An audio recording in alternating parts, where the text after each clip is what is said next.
yéen mbokki sénégalais yi ñu ngi leen di waxtaan ak yéen di leen ñaan ci élection yi ñëw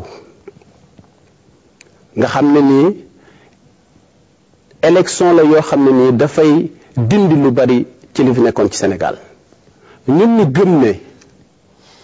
bis ne ka tey mën na nekk ci biir Sénégal li ñuy wax démocratie participative mooy que ne sénégalais bu ne mën nga pratiquer démocratie sans ñuy xool ki nga doon sans ñuy xool fi nga bokk sans ñuy xool li nga gëm kon coalition Salam moom dafa gëm ne davaaroon bis ne ka tey mooy summeeku doon bàyyi faalu askan wi fexe ba assemblée nationale bi Sénégal mérito bu ko amee mu nekk assemblée nationale boo xam ne nii du nekk assemblée nationale boo xam ne dañ leen di dicter ay loi mais mu nekk assemblée nationale boo xam ne dafay dicter ay loi ci turu askan bi sénégalaise et sénégalais képp kuy borom jom te Sénégal ñor la Sénégal soxla na la plus que jamais nañ boole suñuy xol boole suñuy loxo boole suñu man-man fas yéene suqali Sénégal coalition bii ma jiite te ànd ceeg mbootaay gu réy gii ma ci àndal muy lu mat fukki parti politique ak juróom-ñett ak yeneeni association ak mbooloom ay sénégalais yoo xam ne seen réew képp lañ gëm ñooy wax ak yéen bis ne ka tey di leen xamal ne jeex na li fi daan am dut fi am mi ngi mën a nekk nag ci bu ngeen joxee kàddu ñu mel ne ñun ñii nga xam ne bi ñu tàmbalee yëngutu bi ba léegi yéen ñëpp constaté ngeen ne intérêt askan wi rek la ñuy jaamuwuñu leneen lu dul intérêt askan wi kon ñu ngi sàkku seeni kàddu suñu bulletin de vote bii ngeen xàmmee ko pitax bi nekk ci digg bi colombe de la paix loolu mooy suñu symbole képp ku ñu woteel na nga xam ne woteel nga ay sénégalais yoo xam ne sàccuñu ay milliards ci biir askan bi ñëw di ko jëndewaat seeni voix pour mën a continuer di leen dicter seeni loi à l'Assemblée nationale. Voilà, nous le disions à l'entame de ce journal, tous les candidats, les têtes de liste en l'occurrence, ont fait des déclarations. Nous en venons à celle de Alioune Badara Badiane, il est tête de liste de la coalition Li Dal na Xel. Bismillahirrahmanirrahim. Assalamu alaikum wa Sénégal. ñu ngi leen di nuyu ku si nekk sa turu ak sa sant ma di leen nuyu suma turu bopp man Alioune Badara Badiane mi jiite coalition Li Dal na Xel si turu coalition bi maa ngi leen di nuyu di leen sargal di ñëw di leen wax ne coalition Li Dal na Xel dafa nekk kuréel bu ëmb ay doomu Sénégal doon ay cadre doon ay opérateur économique bokk si catégorie sociale yépp ñu ànd ñëw pour fas yéene liggéeyal askan wi si doxu réew mi ñu ko bëgg a liggéeyalee mooy léegi fas yéene wàcc si gox-goxaan yi wàcc si biir Sénégal yi yépp gisante ak yéen waxtaan ak yéen xool seeni tawat xool seeni mbëbët xool nu ñu mun a fexe ba ngeen jàppale ñu woteel suñu liste bi ñu ooyee liste coalition Li Dal na Xel ngir ñu teew si assemblée nationale bi ndax taxawal leen fa fas yéene ñoo takku temm liggéey ànd booloo ndax suñu demee si assemblée bi taxawal leen fa si joxinu réew mi taxawal leen fa si ay soxla taxawal leen fa si ay bëgg-bëgg gis nañ ne Sénégal si weer yi passé le 25 mars daf nañ alternance bu jaar si jàmm ak salaam ñu ñaan yàlla jàmm jooju mu saxal ko fi mu gën a barkeel jàmm jooju ñëw si élection yi ba alternance amee it nguur gi am na ñu gën ko jox ñu ngi koy liggéey léegi ndaw réew yi li tax mu am solo mooy dañ fay toog di saytu li gouvernement bi liggéey di saytu ni ñuy doxalee réew mi di xool li si njëriñi askan wi ñu jàpp si di xool la nga xam ne jëmul si njëriñi askan wi ñu teel a araftu wax ne lii kat waru demee nii la demee ngir mu doon njëriñ askan wi moo tax ñu bugg leen fa teewal bugg leen fa taxawal bëgg leen liggéeyal li nag si assemblée bu mucc ayib assemblée boo xam ne la fi doon njëkk am du fi amati day doon loo xam ne peuple bi maanaam yéen askan wi yéen a fa nekk sa suñu rëkk moo tax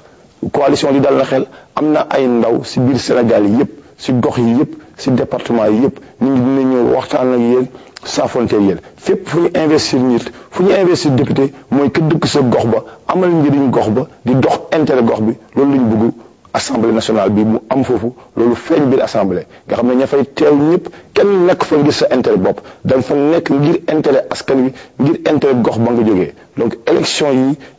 loo xam ne gox-goxaan la ku nekk da ngay voté sa liste ba ndax da nga say gis sa bopp ndax da nga say gis sa mbokk gis sa xarit gis si koo xam ne óolu nga ko am nga si moom qualité bu doy sëkk mu nga la toogal fa nga xam ne fa la ñuy décider mbirum réew mi dafa ñor Sénégal war a ñor Sénégal yi loolu moo ñu ñor moo tax ñu bàyyi lañ doon def futteeku fas yéene ñëw liggéey na liggéey bu set kooku nag li leen koy ñaan mooy suñu bulletin bi nga xam ne dafa ànd ak ganaar bi ànd ak njabootam ak cuuj yi su bés baa ngeen voté boobu mooy coalition lii dal na xel ndax ku mu dalul sa xel kat doo si dugg dañoo bëgg a def loo xam ne day dal xel yi ñëpp gis loo xam ne dafay neex xolu ñëpp. Voilà, Moussa Tine, tête de liste de l'Alliance démocratique Pencco, a également fait sa déclaration. C'était hier dans les studios de la radio-télévision sénégalaise. bokki Sénégal mel na ni sunu réew am na fukki at ak ñaar yu metti yu ñu jàll mel na ni si seetlu am na ay doomu Sénégal yu bàyyi seen bakkan ngir li fi nekkoon ñu jële ko fi kon jàpp nañu ñun waa Pencco na tey ku ne ci ñun balaa ngaa tegati benn jéego wax nga bàyyi xel ci la ñu jógee xoolit fa nga bëgg Sénégal jëm. Nous attendons encore un autre Sénégal. Nous avons posé des actes fort importants, l'acte de changement. C'est la deuxième fois que nous avons réalisé une alternance dans notre pays. Il s'agit cette fois-ci de ne pas commettre les mêmes erreurs. Il s'agit de consolider l'état de droit, de consolider la construction d'une démocratie apaisée et qui respecte les principes de la République. am na fu ñu jaar doomu Sénégal bàyyi seeni bakkan pour que li nekkoon ci biir réew mi changé mel na ni la ñu defoon 2000 il faut ñu bañ a defaat erreur bu mel noonu jël ni dénk ko présidence de la République mu ne ñu dama bëgg constitution bu bees ñu jox ko constitution bu bees mu ne dama bëgg majorité assemblée nationale ñu jox ko majorité écrasante à l'Assemblée nationale ñu dem ba nga xamante ne su nit tukkee ñëw Sénégal sax ñëw di ñu napp nan ñu réew mi amul opposition ku ñeme na fekkanteeg man ci mbedd bi donc dafa mel ni erreur bu ñu defoon mooy jël lépp teg ko ci ay loxoy kenn jàpp nañu ñun waa Pencco ne am réew pour mu doxalin bi assise nationale yi bëgg il faut que su fekkante ne dénk nga nit ne ko dama liggéeyal ma nga teg ci wetam koo xamante ne saytu mooy liggéeyam contrôler li gouvernement bi di def di saytu sanctionné su waxee am mu sanctionné teg ko ci wetam te nga xam ne mu doon koo xamante ne du wëy si waawu président de la République waaye jël lépp dénk benn nit mel na ne am na fu mu yóbboon suñu réew il faut pas que ñu delluwaat réew mi foofu nga xam ne fa lañ ko jëlee woon ñun waa Pencco am nañu ay idées yu leer ci assemblée nationale il faut une assemblée plurielle au Sénégal une assemblée plurielle pour garantir une gouvernance transparente parce que c'est la gouvernance transparente qui permet d'aller vers une démocratie apaisée et qui permet aussi de surveiller l'utilisation des deniers publics on a assisté ici dans notre pays à des choix budgétaires qui ne répondent à aucune forme de rationalisation ay soxlay réew mi dañoo jël di ko sànni si ginnaaw dem di jëndi ay avions présidentiels di tabax ay autoroutes yu jar 6 milliards de francs di defar ay monuments de la renaissance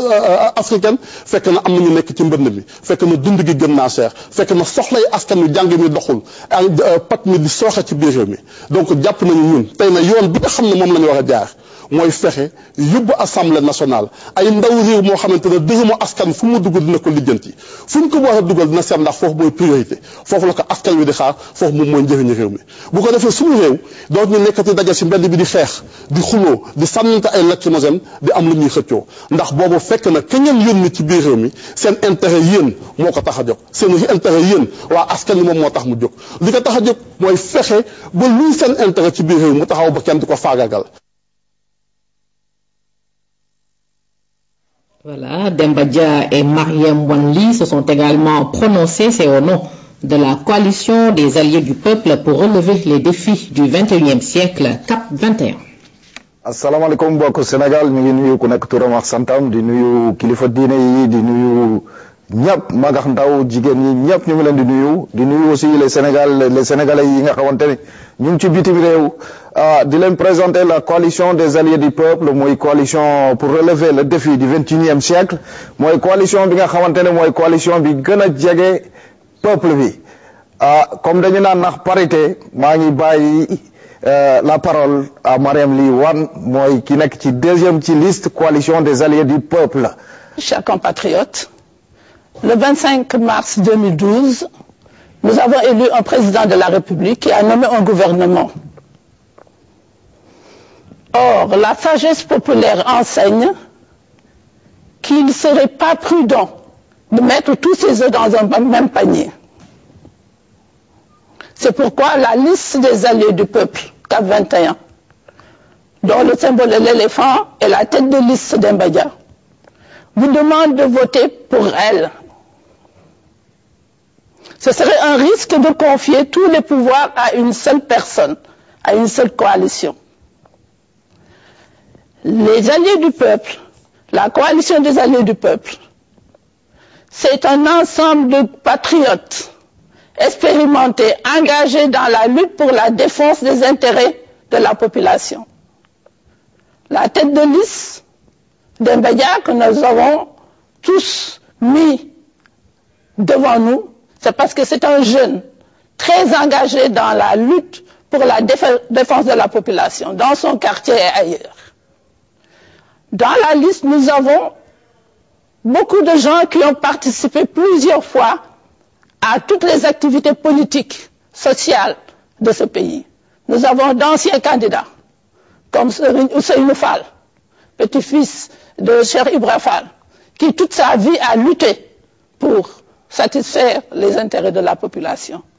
Moi-même, vous le savez, ma modeste personne, j'ai sacrifié toute ma vie au service de la population. La CAP 21 est une coalition qui connaît parfaitement le rôle des députés à l'Assemblée nationale.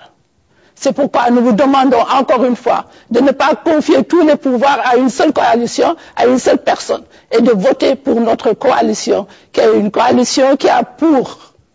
symbole l'éléphant. Vous voyez ce que ça veut dire? Ça veut dire qu'ils sont prêts à lutter contre toute forme de discrimination, d'injustice sociale. Nous sommes les éléphants. Yakarna galgal ñay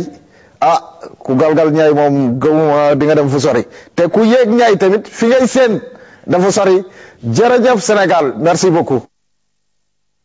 Sixième déclaration, celle de Abdourahim Agne. Il dirige la liste de la coalition And Taxawal Askan Wi. Sénégalaises, Sénégalais, mes chers compatriotes, j'ai l'honneur de m'adresser à vous au nom de la coalition And Taxawal Askan Wi, TAO, composée du Parti de la Réforme, du Mouvement populaire socialiste, du Front national et du Mouvement citoyen And Liggéey Sénégal. La coalition TAO n'est pas une alliance électorale de circonstance. Son ambition est de construire à l'issue des élections un grand parti moderne et ouvert sur les valeurs démocratiques universelles, mais aussi sur nos valeurs sénégalaises de comportement. Ces valeurs reposent entre autres sur la solidarité, la justice sociale, la transparence et le progrès. Ce grand parti, nous allons le construire dans une démarche ouverte et innovante en associant pleinement toutes les personnalités, courants et organisations partageant cet objectif et ces valeurs. Si notre coalition s'appelle TAO, ce n'est pas un fait du hasard. TAO, c'est l'aîné, le premier, qui montre le chemin. Nous affichons ainsi clairement notre ambition de conquérir, grâce à votre soutien, les premières places dans la prochaine Assemblée nationale et de la diriger. Cette ambition est légitime pour qui connaît les hommes et les femmes qui composent notre liste. En ce qui me concerne, en tant que tête de liste, j'ai été élu député à l'Assemblée nationale de 1983 à 2001 et comme beaucoup d'entre vous le savent, j'ai exercé pendant 10 ans les fonctions de président du groupe parlementaire du Parti socialiste. Les députés TAO s'engagent, 1. S'interdire tout cumul de mandats électifs. 2.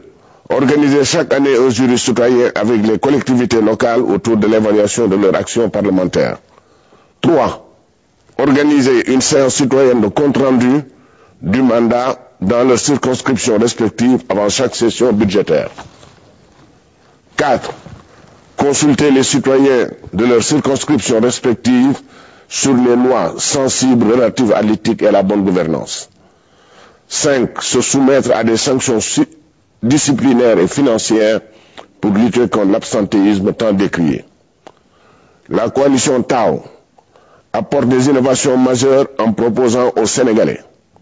1. L'affectation de 20% du budget consolidé d'investissement par les députés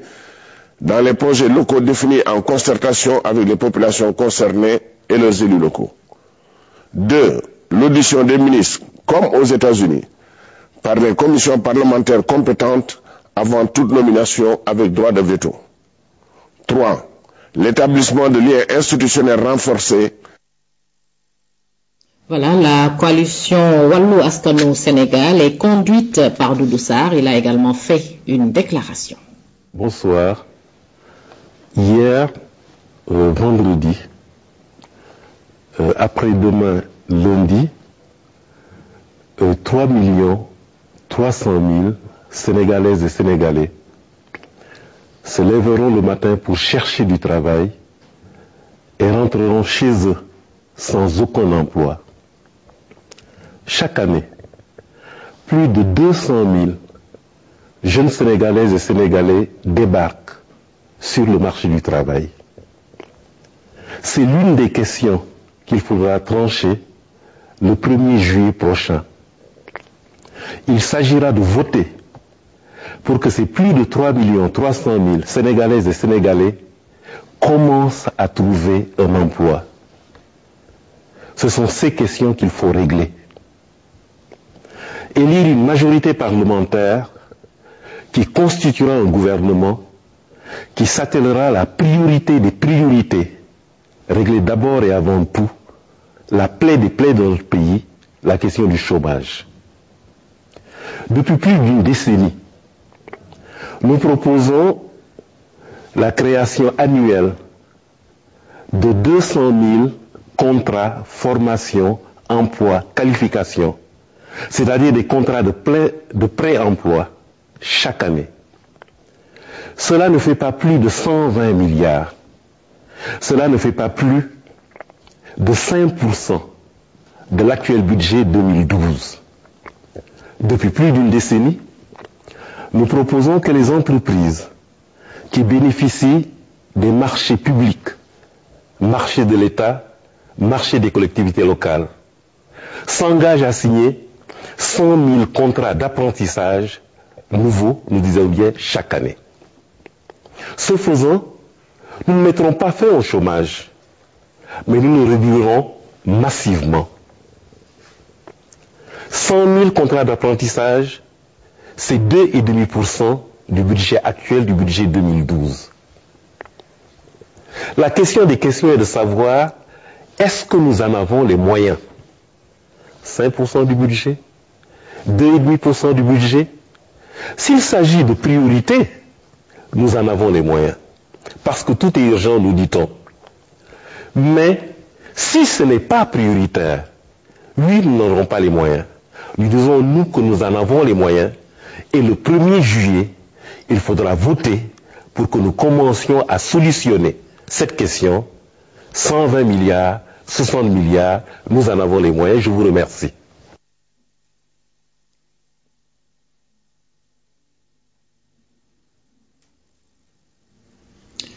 Tabara Diop dirige la liste Synergie pour le progrès et la démocratie SPD. Il était dans les locaux de la radio-télévision sénégalaise. Nous l'écoutons. Mes chers compatriotes, les élections législatives du 1er juillet 2012 nous posent un défi que pour nous, le génie de notre peuple, le génie du peuple sénégalais sera relevé. Car enfin, la question est de savoir si nous devons donner une majorité mécanique au pouvoir exécutif en place, au risque de le voir en abuser à notre détriment, comme on l'a vu avec le pouvoir antérieur, ou si nous devons élire un grand nombre de députés non partie prenante à l'action gouvernementale, et donc suffisamment outillés et libres pour contrôler et orienter l'action du gouvernement dans le sens de l'intérêt général au détriment des égoïsmes partisans, familiaux et claniques. Anduñu benn coalition dañu demal suñu bopp parce que dañu bëgg li ñuy wax mu leer ci kanamu Sénégalais yi et que ñu jël ay engagement yoo xam ne su ëllëgee soo leen ñu yóbboo fale assemblée nationale soo leen ñu yónnee assemblée nationale engagement yooyu ñun dinañ ko mën a tenir dinañ ko mën a def comme ni ngeen ko bëggee di dem di ñëw di doxal seen yonent ni ngeen ko bëggee ba nga xam ni baneen yoon suñuy falaat assemblée nationale su boobaa dinañ leen mën a jox bilan parce que ku ñu dénk dara baa ñu yónni la dara soo demee ba dox sa yonent bi baa liñ la dénk soo ko téyee bañ laaj la ko da ngaa war a ñëw rendre compte wax nit ñi yow liñ la dénkoon lan la ak yow lan nga ci dox ak lan nga ci réussir ak lan nga ci réussirul ak li nga réussirul lu tax réussiroo ko loolu dafay war ki nga xam ni dañ koy dénk muy président de la république ak gouvernement am day war ñi nga xam ni dañ leen a yónni muy député yi nga xam ne nekk nañu assemblée nationale. donc loolu ci jëmi boppam doxin woowu lañ bëgg a dox ak yéen te yaakaar naa ni suñu ko àndee ñun ñëpp joxante loxo di waxtaan di dégloonte nga xam ne ñun ñëpp sénégalais yëpp luy doxal Sénégal lu koy avancer moo leen ñor loolu suñ ci àndee yaakaar naa Sénégal dina jëm kanam te loolu moo ñu soxal te suñu réew mi kenn duñu ko liggéeyal ñun ñii ñoo koy liggéeyal suñu bopp bi àdduna sosoo ba tey kenn gisu fi benn dëkk boo xam ni ay jàmbur ba ay étranger ñoo dikk ca dëkk ba développé ko donc ñu xam ni étranger ak ku mën a doon li ko ñor mooy dëkkam ñun tam li ñu ñor mooy suñu dëkk te loolu ñun ñëpp dañ cee war a ànd bokk ndey bokk baay teg ay règles yoo xam ni ñëpp a ci yem ñëpp di ci jaar ñëpp di jaar ci yoon wi nga xam ni su boobaa Sénégal yaakaar naa yoon woowu rek ci la mën a gën a jëm kanam. La liste indépendante d'Ego Sukrali Transport et Commerce a également sacrifié à la tradition en ce premier jour de campagne électorale. Écoutons les déclarations de Alassane Ndoye et Aïda Ndiaye Badalo. Asalaamaaleykum mbokk yi maa ngi leen di nuyu kenn ku nekk ci turam ak santam mbokk yi nag mooy sénégalais yépp li tax ma nuyu leen nag mooy li ñuy tax di wax tax fii di ci wax tey ci liste bi nga xam ne moom la ñu présenté muy Déggo Suxali Transport ak Commerce te liste boobu nag kenn ku nekk xam na ni sénégalais yépp ñu ngi ci biir liste boobu liste bi nag dañ ci ànd ak soxna soo xamante ni bii Sénégal gépp xam nañu ko muy Aïda Ndiaye Badalo mu mel ni itam parité bi nga xam ni am na ñoo xam ni dafa diis ci ñoom liste yi Suxali Transport ak Commerce moom dafa woyof ci moom dafa baax daf koo rafetlu parce que dañuy wax ni jigéen góor mënul dem bàyyi jigéen liste bi nag dara taxul ñu créé ko muy indépendant bokkuñu fenn liste bi ñu koy seq dañu di ay bañkat te nag assemblée nag vraiment baax na ku fay teew du war a bañ léegi nag alors loolu moo tax nag ñu créé liste bi bëgg assemblée boo xam te ne bi itam dina mën a orienté maanaam régime bi fi nekk parce que régime boo ko joxee pouvoir da nga war a am assemblée boo xam ne bu naree jub mu orienté ko loolu nag moom moo tax alors que tey jii ñu créé liste indépendante Suxali Transport ak Commerce loolu nag yaakaar naa ni Sénégal gépp ñu ngi ci biir ñu ñaan nag sénégalais yi yépp li ci ëpp bokk wateel liste Suxali Transport. xam naa ñi ma gis ci campagne bi sax dina leen xaw a jaaxal wante dafa am lu xew ndax Déggo Suxali Transport ak Commerce parti bu politigul la dañoo xam ne ci réew mi lañu bokk ci Sénégal te gis ne lëmbaajoo bi bari na ñu bëgg place yu yaatu assemblée nationale ba ku mën a jiite réew mi boo fi nekkee boo ñaree jéngu ñu ne la du noonu nii la man Aïda Ndiaye Badalo bu ñu nee Suxali Transport ak Commerce dinaa ci ñemee wuy si ndax man jënd ak jaay mooy sama liggéey te dama ràmp xale yu ndaw yi nga xam ne formé naa leen jàppale leen dimbale leen ci liggéey ba ñu yegg si fii li ko dale fii ci Sénégal ba ci dans le monde entier Australie Amérique Asie Inde Chine Japon bàyyiwuma kenn seen baay bu baax ba it Badalo ku ne xam na ne transport bu fi nekkoon ba léegi neewuma baaxul de mais dana gën a baax donc ay bañkat lañu ñuy dund ci seen ñaq bokk ci Sénégal di ay citoyen yu baax xam ne jot na pour ñépp participer ci réew mi maa ngi leen di ñaan ngeen woteel ma à l'Assemblée nationale wasalaam.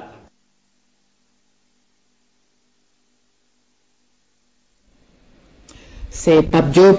qui a parlé au nom de la coalition Bokk Gis Gis. Il est tête de liste. Nous l'écoutons. Mes chers compatriotes, le 1er juillet, vous choisirez à l'occasion des élections législatives les femmes et les hommes appelés à représenter le peuple sénégalais à l'Assemblée nationale. L'honneur m'a été fait de diriger la liste de la coalition Bokk Gis Gis. Celle-ci est portée par les présidents des institutions majeures que sont le Sénat, l'Assemblée nationale et le Conseil économique et social, mais aussi par des responsables politiques connus, des chefs de partis et de mouvements de la société civile. Ce choix d'ouverture, nous l'avons fait dans le souci de représenter les différentes composantes de notre société. L'histoire récente nous a montré à quel point vous étiez déterminés à peser de tout votre poids sur les grandes décisions qui engagent le Sénégal. Vous voulez une Assemblée nationale forte et respectée, capable de jouer son rôle de contre-pouvoir, capable de porter des propositions, capable de veiller au respect des engagements du gouvernement vis-à-vis du peuple. Cette Assemblée nationale se fera avec des députés responsables et engagés. Vous attendez de véritables améliorations en matière de gouvernance démocratique, des emplois pour les jeunes en milieu rural comme en milieu urbain, des mesures d'urgence pour faire face aux crises persistantes dans les secteurs stratégiques comme l'éducation, la santé, l'agriculture, l'énergie, pour ne citer que cela. Vous attendez plus d'équité et de justice sociale dans la répartition des ressources de la nation, des signaux forts en matière de préservation de l'unité et de la cohésion nationale, et une solution définitive à la crise casamançaise. Vous attendez tant de choses. Vos attentes et espérances sont les nôtres. C'est pourquoi nous, de Bokk Gis Gis, nous voulons une Assemblée nationale forte, capable de rétablir les équilibres entre le législatif et l'exécutif. Notre ambition est de doter le Sénégal d'une majorité de députés ayant conscience des défis fondamentaux de l'heure. C'est pourquoi d'ailleurs, nous avons élaboré un contrat de législature appelé Croissance et Solidarité. Votre confiance nous permettra de former cette nouvelle majorité parlementaire constructive, attachée à la stabilité du pays ainsi qu'à la promotion d'une démocratie apaisée. Une Assemblée nationale forte se fera d'autant plus que pour la première fois dans l'histoire de notre pays, les femmes occuperont le même nombre de sièges que les hommes. Mes chers compatriotes, faites le choix d'une Assemblée nationale forte et respectée, faites le choix de députés responsables et engagés. C'est pourquoi je vous demande de voter la liste de la coalition Bokk Gis Gis. Mansour Sy Djamil et Hélène Tine ont fait leur déclaration. C'est au nom de la liste indépendante Bés du Ñakk. Assalamu alaikum. Gannaaw bi ñu sante yàlla bi nga xam ne moo ñu bind maa ngi nuyu Sénégalais yépp, Sénégalais yi nekk ci biir réew mi ak Sénégalais yi nekk ci bitim réew, góor ak jigéen, mag ak ndaw, di leen ziyaara, di jiital ci nuyoo bi ak ci ziyaara bi kilifa diine yi ak kilifa aada yi ak Sénégalais yépp. moo bëggoon nag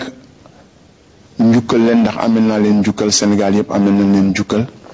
ndax ñu ngi génn ci élection yu metti yàlla ak seen ñaan, yàlla ak seen taxawaay, yàlla jox nañu ndam bi nga xam ni bii moom lañ ci doon wut. ñu jëm nag ci yeneen élection yu bees yi ñu jublu mooy tànn bi ñu war tànn ay député yu bees. Assemblée nationale war yeesal député yi nga xam ni ñoo fa nekkoon pour yeesal seen kóolute. ñun nag ñuy Bés du Ñakk bëggoon ñaan leen seen kóolute ngeen wóolunu tàbbunu ñu dem foofu taxawal leen lépp lu nga xam ni metti na leen ñu taxaw si ba jàngoro jooju ñu fajal ko, ngeen fajal ko seen bopp, ñu ànd ak yéen fajal leen ko. li El Hadj Mansour Sy Djamil wax bu ñu ko bëggee jëmmal dañuy yónni assemblée ay député yu rangoo ay jikko yu rafet ndax nag li ñu gis Sénégal te di ko faral di wax mooy politique wàllu wor la wuruj ak wax-waxeet loolu nag ñun suñu gis-gis mooy politique bu ñu tooke moo tax député yi nekk ci suñu liste bi te ñu di leen ko won nekk ay député yoo xam ne ñëpp ràññe nañ leen ci wàllu jikko yu rafet ci wàllu pas-pas tamit te xalaat nañ ne bu ñu toogee fa ñuy nase ak fa ñuy nocce dinañu fa taxawaay bu rafet boo xam ne dina ëmb ay jikko yu rafet ak ragal yàlla suñu liste bi ñu leen di présenter nag nekk liste boo xam ne sénégalais yi yépp mën nañ ci niitu ci diine buñ mënti bokk ak ci gox buñ mënti féete mu nekk liste boo xam ne fond bu weex la am bind yu xonq ñu def ci nataalu El Hadj Mansour Sy Djamil ñi nekk suñu tête de liste ñu bëgg ngeen ràññee suñu liste bi ngeen siiwal ko te woteel ko su bés ba jotee maa ngi leen di gërëm di leen sant. Pour terminer cette première tranche du journal de la campagne électorale, je vous propose de suivre la déclaration de Amadou Kane. Il dirige la liste Convergence patriotique pour la justice et l'équité Neyler. Assalamu alaikum bandiraɓe. Mi salmini on goto fof inde mum e yettode mum. Min Amadou Elimane Kane, jeyato to Ciloj, région de Matam. Ari ɗo yewtidde mon hannde ko faate élection ngaji wote garo jogoɗo arde wote député e inde convention patriotique pour la justice et l'équité. Convergence noon firti rendo, patriotique firti katanto leydi, justice woni kala ko ganduɗa e wona lawol, équité o woni yimɓe fof ndenta koye nde ɗon fedde ngarmi yewtude moɗon ko faate wote garoje ɗe. Amin mbaɗi liste amen, oɗon gandi min koye kala ken waɗe football ko hen yimɓe Sénégal fof andirimi ko jiiɗa e ɗum ɗon mbeɗe amin gondi e bandiraɗo goto en wiye Demba Diop Sy ko opérateur économique. Amin gonde e goɗɗo en wiye docteur Rose Wardini, kala ko jiiya toon hande o safara batteɗe e diwan Sénégal fof taw yimɓe joɓani ko docteur Rose Wardini waɗata ɗum. Ɗum waɗi ni mbeɗe tintina on so weeli Allah ñande altine kala jeeyaɗo e nder Fouta, e nder région de Matam, e nder Bosoya, e nder Dande Maayo, jiɗɗo safrade fof kala ko gonduɗa e ñaw ko faate aussi rewɓe jibinoɓe, ko faate aussi ɓornidde sukaɓe, onon fof mbiɗa hokki on rendez-vous garon Ciloñ ñande altine ma on kawtono docteur ɓe ganduɗa en cafron. Ɗum waɗi min mbi tawde goto e amin fof e gurdam muɗum toppiti tan ko leñol ngol, toppiti tan ken nawa leydi ndi yeeso. Min mbi wadde min gara e mon onon bandiraɓe pour mbaɗon feere min jaha assemblée nationale min gona député. So wonti on gotani min goni député nimsa alana e mon. Mbokk yi maa ngi leen di nuyu ku nekk turam ak santam. Man Amadou Kane bu nga xam ne xam ngeen ko si mouvement associatif si nawetaan si football moo ñëw fii tey waxtaan ak yéen si élection yi ñu jëm, élection yi nga xam ne le 1er juillet lay am élection député.